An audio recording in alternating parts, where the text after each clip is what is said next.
আজকের এই রেসিপিটা ৮ থেকে ৮০ সকলেরই খাওয়া চলে, কিন্তু এটা ছেলে মেয়েদের টিফিনের জন্য বেস্ট এবং স্বাস্থ্যের পক্ষেও ভালো। এটা একদম সহজ পদ্ধতি, দেখুন কীভাবে বানাই।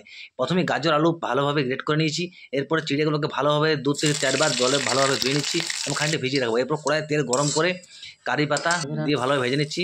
এরপর খানিকটা বাদাম ভালোভাবে ভেজে নিচ্ছি, বেশি লাল করবেন না তাহলে তিতো হয়ে যাবে।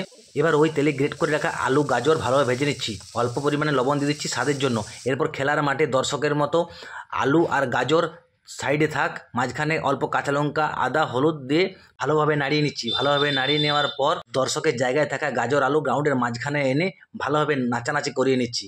খানিকক্ষণ ভালোভাবে নাচানাচি করে নেওয়ার পর ভিজিয়ে রাখা চিড়েগুলো ভালোভাবে জল ঝেড়ে নিগড়ে কড়াইয়ের মধ্যে দিয়ে নাড়িয়ে লবণ স্বাদ মতো চিনি বেশি পরিমাণে দেবেন। এবার ভেজে রাখা সেই বাদাম কারি পাতা কিশমিশ কাজুও দিতে পারেন আপনি, দিয়ে ভালোভাবে নাড়িয়ে নেবেন।